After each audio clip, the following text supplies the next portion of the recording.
Hello guys, कैसे हैं आप लोग। मैं हूं डॉक्टर कंचन। सो गाइस, आज बहुत ही इंटरेस्टिंग टॉपिक पे हम लोग बात करने वाले हैं। जनरली पेशेंट के दांत निकालने के बाद उनके मेरे पास कॉल आता है कि मैम आपने तो बोला था कि कोई प्रॉब्लम्स नहीं होंगी, लेकिन फिर क्यों 24 घंटे के अंदर हमारे दांत से, जहाँ से दांत निकाला गया है वहाँ से खून आ रहा है, यानी कि ब्लीडिंग हो रही है। तो क्या कारण हो सकता है, यही चीज़ आज हम जानने वाले हैं। तो चलिए फिर वीडियो को स्टार्ट करते हैं। सो ये वीडियो स्टार्ट करने से पहले आप सबसे रिक्वेस्ट है कि अगर मेरे चैनल पे नए हैं तो सब्सक्राइब करिए एंड बेल आइकन को दबाइए। बेल आइकन को दबाएंगे तो जो भी मेरे नए वीडियो आएंगे उनका नोटिफिकेशन आपको मिलता रहेगा। तो चलिए फिर बिना किसी देरी के वीडियो को स्टार्ट करते हैं। सो गाइस, ऐसा क्या कारण होता है कि दांत निकालने के बाद 24 घंटे के अंदर ब्लीडिंग होने लगती है। पेशेंट क्लिनिक तक तो ठीक रहते हैं, लेकिन जब वो घर जाते हैं तो वहाँ से कॉल आता है कि हमारे मुंह से काफ़ी खून आ रहा है। तो आखिर ऐसा क्यों होता है? तो जो सबसे फर्स्ट रीज़न होता है कि डॉक्टर ने आपको जो एडवाइस दी है दांत निकालने के बाद, जो भी चीज़ें आपको मना करी है वो आपने फॉलो नहीं किया है, तभी ये प्रॉब्लम्स आपको आ रही है। दूसरा चीज़ है गाइस कि जब आपको डॉक्टर गॉज पीस देते हैं, यानी कि दांत निकालने के बाद एक आपको जो दवाई होती है आपके दांतों पर रख कर दिया जाता है एंड बोला जाता है कि उसे दबाकर आपको आधे घंटे तक रखना है। ये बहुत ही जरूरी प्रोसेस होता है, लेकिन बहुत सारे पेशेंट होते हैं जो ये प्रोसेस नहीं करते हैं। उनका कहना होता है कि जो ब्लड है हमारे मुंह में इकट्ठा हो जा रहा है तो हमें थूकना है। लेकिन गाइस, दांत निकालने के बाद डॉक्टर आपको थूकना एंड कुला करना दोनों ही चीज मना करते हैं, क्योंकि बार बार थूकने से एंड कुला करने से जो हमारा ब्लड होता है, जो खून होती है, वो क्लॉट नहीं होती है, यानी कि जमती नहीं है। अगर वो जमेगी नहीं तो खून निकलना बंद नहीं होगा। सो गाइस, अगर आपको गॉज पीस दिया गया है, यानी कि जो भी वहां पर आपको पैक दिया गया है आपके खून को रुकने के लिए, तो आपके मुंह में जो भी चीजें इकट्ठा हो रही है, यानी कि जो ब्लड है या फिर जो मेडिसिन है वो इकट्ठा हो रहा है, तो कोई प्रॉब्लम नहीं है उसे निगलने में, क्योंकि वो आप ही का ब्लड है। बेसिकली वो ब्लड नहीं होता है, वो एक तरह का पानी होता है। तो आप उसे निगल जाइए, उसमें कोई परेशानी नहीं होती है। अब लेकिन आप जब अगर उसे थूकेंगे, बाहर की तरफ निकालेंगे, कुला करेंगे, तो जो आपका ब्लीडिंग है वो कंट्रोल नहीं होगा, बार बार ब्लीडिंग होगी। हम क्या करते हैं, डॉक्टर आपको कहते हैं कि जो गॉज पीस हमने दिया है उसे दबा के रखना है, उसे प्रेशर देना है। प्रेशर क्यों देना होता है? जैसे आपने नोटिस किया होगा कि जब भी कहीं हाथ कट जाता है तो उसे अच्छे से दबाया जाता है या फिर बैंडेज से बांधी जाती है जोर से। क्यों बांधा जाता है? क्योंकि प्रेशर देने से जो ब्लीडिंग होती है वो रुक जाती है वहां पर, वो एक ही बार नहीं रुकती है, धीरे धीरे रुकती है। तो इसीलिए आपको प्रेशर देने के लिए कहा जाता है कि आधे घंटे तक आप काफी जोर से प्रेशर देकर वहां रखिए। इससे जो आपका ब्लड है वो वहां पर रुकेगा एंड जमेगा। जो ब्लड जमती है, पहले वो एक पतली लेयर जमती है एंड फिर वो 24 घंटे के अंदर धीरे धीरे मोटी होती है।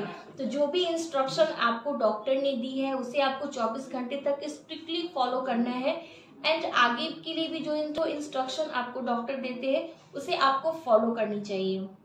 क्या डॉक्टर इंस्ट्रक्शन देते हैं? जो स्ट्रिक्टली आपको इंस्ट्रक्शन दिया जाता है कि 24 घंटे के अंदर दांत निकालने के बाद पहला तो 30 मिनट तक आपको वो गॉज पीस रखना है, यानी कि जो पैक दिया गया है उसे प्रेशर के साथ रखना है। उसके बाद आपको कुला नहीं करना होता है पूरे 24 घंटे, आपको थूकना नहीं है। आप अगर थूकेंगे, कुला करेंगे तो चांसेस होते हैं कि 24 घंटे के अंदर में आपको ब्लीडिंग वापस से हो सकती है, क्योंकि जो ब्लड होता है वो बहुत पतली सी लेयर बनी होती है। आप फिर से उसे कुला करेंगे तो जो लेयर होती है वो टूट जाती है एंड फिर से ब्लड निकलना शुरू हो जाता है। तो ऐसा आपको बिल्कुल भी नहीं करना है।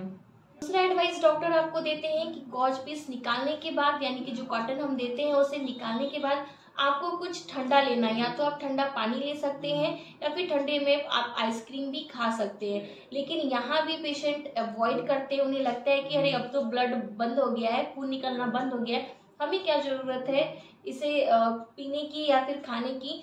तो वो इन चीज़ों को इग्नोर कर देते हैं, लेकिन आपको ये गलती बिल्कुल भी नहीं करना है। क्यों दिया जाता है? जो ठंडा होता है वो कोल्ड कंप्रेशन का काम करता है, यानी कि जो हमारा ब्लड होता है, जो बह रहा होता है, उसे वो जमने में मदद करता है। अगर आप ठंडी चीज़ों का सेवन करेंगे, खाएंगे, ठंडा पानी या ठंडा आइसक्रीम आप खाते हैं, तो इससे जो आपका ब्लड है, जो खून है, वो जल्दी से जम जाएगा। नेक्स्ट थिंग गाइस, जो आइसक्रीम अगर आप खाते हैं तो उसमें भी आपको इंस्ट्रक्शन दिया जाता है कि आपको स्टिक वाली आइसक्रीम्स नहीं खानी होती है और ना ही आपको कोन वाली आइसक्रीम खानी होती है। तो कैसे आपको आइसक्रीम्स को खाना है, स्पून से, जो स्पून वाले कप वाले आइसक्रीम होते हैं उससे आपको स्पून से खाना है, थोड़ा थोड़ा धीरे धीरे खाना है, बहुत फास्ट भी नहीं खाना है, क्योंकि हमें वहाँ पे इंजरी हुई है, हम जहाँ से दांत निकालते हैं वहाँ पर एक तरह से घाव होता है, जो हमारे मसूड़े होते हैं उसे कट किया जाता है, वहाँ पर इंजरी हुई है, तो हमें उसे सॉफ्टली हैंडल करना चाहिए। अगर आप बहुत ज़्यादा बोलेंगे, बहुत जल्दी जल्दी खाएंगे, तो चांसेस होते हैं कि आपका जो खून का बहना है, जो रुका है, वो फिर से चालू हो जाए। तो इन चीज़ों को आपको ध्यान देनी चाहिए। उसके बाद जब आप खाना खाते हैं तो आपको उनमें भी इंस्ट्रक्शन दिया जाता है कि आप पूरे दिन में जो भी खाना खा रहे हैं उसे आपको ठंडा करके खाना है, गरम गरम कोई चीज़ें नहीं खानी है। अगर आपको लिक्विड डाइट पे बताया गया है कि अगर आप दलिया खाएं, खिचड़ी खाएं, तो वो भी चीज़ें आपको गरम गरम नहीं खानी है, उसे ठंडा करके खाना है।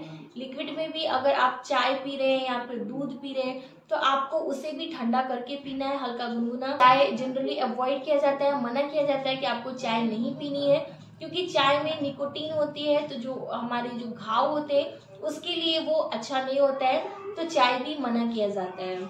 आप जितना ठंडा लेंगे आपके दांत के लिए, जो खून वहां पर बह रहा है उसके लिए उतना ही अच्छा है।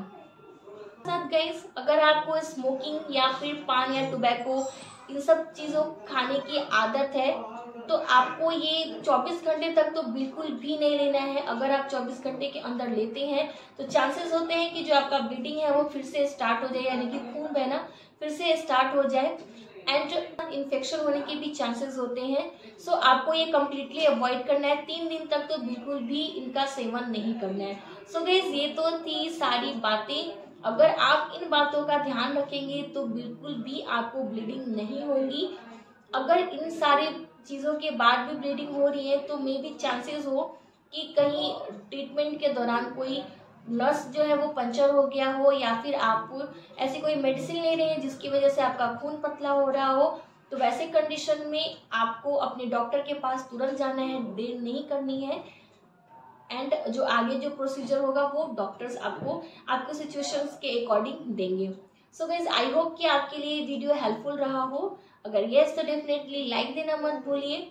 अगर आपके कोई क्वेश्चन हो तो आप मुझे कमेंट सेक्शन में पूछ सकते हैं। चैनल को सब्सक्राइब करिए एंड बेल आइकन को भी दबाइए। तब तक के लिए be healthy and be happy. Bye bye.